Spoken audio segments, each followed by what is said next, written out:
Welcome to Business Tips with Michael Tobian. Today's discussion is networking part 2.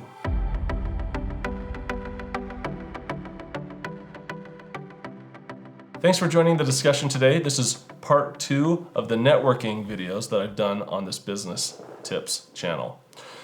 Be sure to check out part 1 where we talk about the general concept of effective networking, and we talk about this abundance mentality that you should have when you're building relationships in the industry. A summary of that is that you want to build real, genuine friendships with people you're trying to network with, rather than just throwing an elevator pitch at them all the time. You're going to build friendships, you'll do selfless things for them, that's going to build positivity. And your 2 goals in mind with this is, 1, you're trying to help other people be successful, so they will in turn want you to be successful, and you get a bunch of people working for you. And the other one is that you just want to build your network of friends and build relationships because honestly, the relationships in our life are more important than the money that we accumulate. And that's kind of what life is all about. And really, your business life is an extension of your personal life. So why not have a bunch of real friendships in your industry where everybody's just trying to help each other out? All right, today specifically, we're going to dive into some specifics that you can do with networking. Right now, I'm going to go over a do's and don't list with networking. And this comes with experience because for years I did all these don'ts and it was zero effective. And I just kind of stopped networking and I put my resources into advertising and marketing and doing promo videos and search engine optimization just because I wasn't very good at networking. I hated showing up at these networking events. I hated talking with people, and I just kind of, I hated trying to be fake about being interested in other people or trying to constantly sell myself. It just didn't feel natural. And so in recent years, I've figured out the way to do this, and it's by not being fake. And so we're going to talk about some do's and don'ts that you can do specifically. Each industry is going to be a little different, but these are general do's and don'ts. So let's start with the don'ts. Don't bother with networking events without a long-term strategy, okay? Sometimes different industries have associations, they throw events, and the purposes of the events is so that you can go and network and communicate with people in the industry and build relationships. The reason I say don't do this without a long-term strategy is it'll be a complete waste of time. I used to do this. I used to show up once or twice a year maybe and say hi to people, and I would throw my elevator pitch at them and tell everybody why they should hire me. Well, if you only see people once a year or once every 2 years or 3 years, they are not going to remember you, and it's going to be a waste. You probably hear this in terms of like print advertising or billboard advertising, that people need to see your advertisement over and over and over before they start recognizing it. And once they start recognizing it is when it becomes effective. Well, it's the same thing with your face and networking. If you're going to engage in a strategy that involves attending networking events, go all the time, so that people recognize you. Even if you just make an appearance and say hi to people, grab some snacks and leave, you want people to see you and recognize you, okay? So that's your long-term strategy. You need a long-term strategy with going to networking events or it's pretty much useless. Another thing, don't pester people. People hate being pestered. Networking is not a hard sale, it's a soft sale. We talked about this in our last video. A hard sale is when somebody says, buy my security system, buy this, buy it right now. And I don't want it. Well, here's the reasons you should have it, and they're not taking no for an answer. That's not networking. Networking is a soft sale. You're building relationships. You're not necessarily throwing your product or service down their throat all the time. You're saying, how's your family doing? How is your business doing? What are you up to? What about, how about the weather? That's what this soft sale is, building these relationships so they trust you. Your goal is to build a relationship of trust, okay? Don't bother people with one-sided offers, okay? Usually this manifests itself in taking people to lunch. So people are constantly asking to take me to lunch, and they say, I want to take you to lunch because I want to get your advice on something, or they want to sell me on whatever their product is. Well, I'm always polite about it, and sometimes I go to lunch with them, but I kind of hate it because it's like I don't have time to go to lunch all the time with everybody. I've got stuff to do, okay? Some people love this, and I used to love it. It just all depends on the context. If you are in some kind of an agency, or you're in an office and you're taking a lunch break with some of the guys in the office, and somebody from a bank or wherever who's trying to schmooze you guys says, hey, I'd love to take you to lunch, that's great. Everybody gets excited about it and they say, let's go to the most expensive place in town and order 3 of everything we want. That's fun for people, okay? So if you're offering to take people to lunch and it's this fun environment, or if you generally get the vibe that they may be interested in this lunch offer, go ahead and do it. It can be very effective. But consider whether it is effective, because sometimes it's not. Some people in my industry, in the event industry that I'm in, hate it because, I got event planners. People are always wanting to take these event planners to lunch and they just don't have time for it. But I'm a business broker, and when I remember banks would try to take us to lunch so they get our business, I loved it because they just give you an expensive lunch. So anyway, be mindful of who you're talking to and whether you're engaging in a one-sided offer. When you go to lunch, are you just going to be cramming your information down their throat? Is this a one-sided thing, or are you bringing something to the table that might be interesting for them to take you to be taken out to lunch? Okay, other than the lunch. All right, next one. Don't be fake. When you're networking, you need to be genuinely building friendships in your industry. People can tell when you're being fake. People can tell when you don't actually care about them, okay? And they're not going to accept a fake friendship from somebody unless they're getting something out of it in return. It's fake, nobody likes it. It's just as easy to be real and say, hey, I really want to learn about you, I really want to be your friend, because like we talked about in our last video, your business is really just an extension of your personal life in most cases if you're a business owner. So be real, really try to get to know these people, ask them real questions. Get to know their family, what hobbies they like, okay? Become real friendships with people and don't be fake, okay?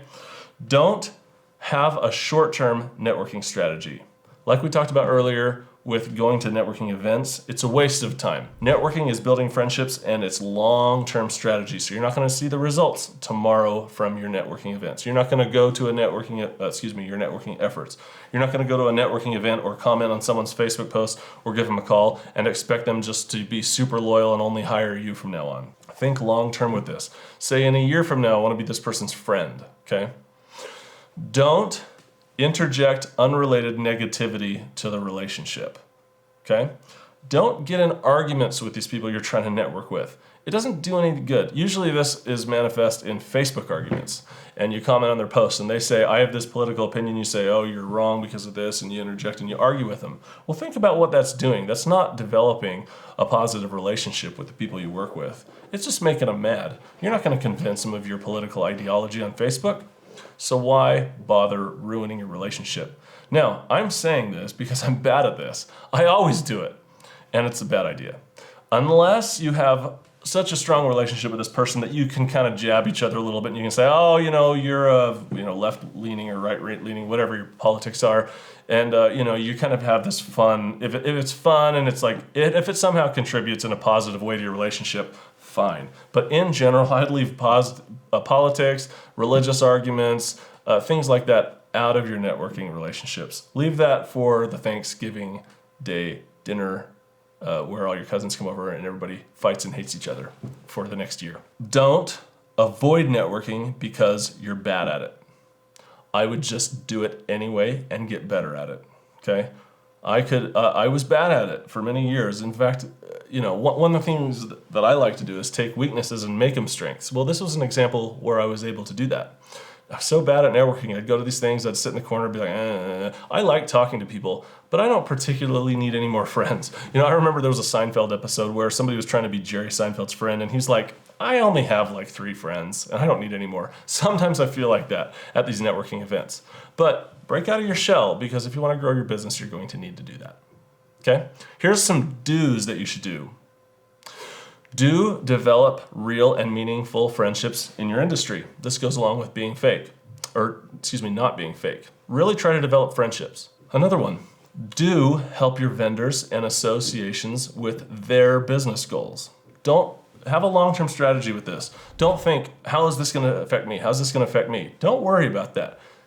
Take these people you work with in the industry and say, how am I going to help them with their business? Don't worry. You do that and they are going to help you down the road with your business, okay? This is huge. And frankly, nobody really does it. I don't see a lot of people in really any industry just simply selflessly going out and helping others with their business. Everybody's in it for the short-term gain, okay? Think long-term and you will build some major long-term strong relationships, okay? Another one, get out of your comfort zone. All the stuff that you're avoiding doing because you're uncomfortable, do it, okay? And you will get more comfortable with it. Another one, engage in what I call soft power, okay? Soft power is a concept in politics where countries will help other countries with financial aid, even if that country is an enemy of theirs, okay? And you might think that's counterintuitive. It's really not. When the United States helps another country with, humanitarian aid, even if they're an enemy, the reason they do it is because a little bit of money toward this type of aid yields big results when they're trying to negotiate with that company or whether they're trying to yield stronger relationships.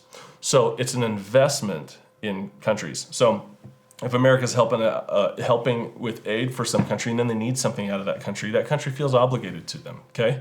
This may seem a little manipulative, and perhaps it is a little bit, but it's also a nice thing to do for people. So let's take this political foreign policy idea of soft power and use it in our business. When you're going out to lunch with somebody and you're negotiating something, pay for lunch. They're going to recognize that you paid for lunch, that you did something nice for them. It's going to build trust, and they're not going to be as aggressive with you when they're trying to negotiate because you just did something nice for them. Well, you might be negotiating a big deal, and that $10 or $20 that you paid for lunch might be a good investment because it softens them up on that negotiation, and that might mean a lot more money in your pocket down the road. You can write them a review, refer customers to them, speak highly of them. Do some things that can be small but yield big results, okay? Another thing, appeal to your strengths. What are you good at? Some people are really good at social media. They're just always on social media, so it's easy for them to navigate that and to reach out to people on social media and strengthen these relationships. Are you good at talking with people? Are you a social butterfly? If you are, that's going to yield big results with events that you go to, networking events, or if you go to an event where you're providing a service or products, talk to people. You're just getting into their lives, okay? Some people aren't good at this. If you aren't, get better at it, but appeal to your strengths if you are. Selling your services. Some people are really good about talking about what they do. It's this concept of the elevator pitch, which you don't want to do too much in these networking efforts, but you do want to do it at the appropriate time. Some people can, in 20 seconds, really sell somebody on what they do. They can explain what they do. Some people are really good at getting people motivated, okay? If you're good at selling your services, appeal to your strengths, do that, okay? Another thing, be a leader in your industry, okay? So when things happen, emerge as a leader, give people information, organize things, okay? With this whole COVID-19 pandemic, I organized some Zoom meetings and I said, hey, I'm doing a Zoom meeting. I'm gonna tell you all about some of these government services that are available for financial help for businesses who are struggling. And I had a ton of people, I think I had like 50 people sign up for this Zoom meeting that I just researched some stuff on the CARES Act and said, here's what I found, guys, here's some resources, just wanted to let you know about them, okay? I'm emerging as a leader in the industry when I do that, okay? Do add value to the networking relationships that you're dealing with. Don't always have it be about me. How can you hire my services? What can I do for you is a question you should be asking. Do contribute and get involved in associations. There's a lot of associations. There's industry-specific associations. So if you're a plumber or whatever, there's plumbing associations and conferences. In my industry, I deal with the visitors and convention bureaus a lot. Tourism, I'm in the tourism industry, event, entertainment, and tourism. I'm also in the wedding industry. There's wedding industry associations. As a business broker, I'm involved with the International Business Broker Association, and I go to their conferences, and you can network at those conferences. There are networking organizations that are specific to connecting people in all kinds of different industries. Look for some associations and try getting involved with it and see how you like it and see how that affects your business and if you find value in it. It's hard to see the value sometimes of this, and there is limited value, like we talked about, if you don't commit. But there is value if you become friends with people in associations because they have an economy of scale when it comes to referring business to you, okay? Another thing you can get involved with, which is kind of association based, is Facebook groups. This can actually be very effective. There are some industry Facebook groups that are really strong, lots of members. You can comment a lot, you give people advice in these Facebook groups. Sometimes you can even moderate these Facebook groups and you're seen as an authority figure and the name of your business and your name recognition strengthens, okay? And then there's non-formal networking opportunities, like you just happen to know that a bunch of people that you want to do business with happen to be involved in a particular association, or maybe it's a softball team or something, I don't know. Look for creative ways that you can become friends with people in your industry. So the last thing I'd just like to touch upon is networking versus marketing. So I spent most of my career marketing my businesses, and there's a whole strategy behind marketing, and we'll talk about that in a subsequent video. But I'm finding with a lot of the businesses I'm involved with, and in many industries, networking is typically more effective than marketing. You can throw so much money into advertising and promotion and things like that, but I have found that the easiest sales are networking ones. They reach out and they say, will you provide this product or service? They don't say, oh, sell me on it. They already know I do a good job. They already are familiar with me. They just text me and say, book it. Well, with sales and marketing, man, you really got to sell people on your services. And it's a lot of work and time and energy and money to get the same sale that you can get through networking, or a better sale. For some businesses, marketing is the way to go. For some businesses, networking might be a better way to spend your time and energy. Marketing can be very expensive. Search engine optimization, directories and websites that are on trade shows, advertising, promotional materials. It's really expensive. Networking can be free, and at the very least, it can be inexpensive. Finally, let me give you my highly confidential, super secret networking tip. Anytime you provide a product or service, make sure it's better than everybody else's, and you will get all the work. That is more important than all of the friendship building that you can do. Thanks so much for watching. I hope you'll subscribe to my YouTube channel, to my Facebook page, Instagram. A lot more information coming out every week. We will see you next time. Thank you.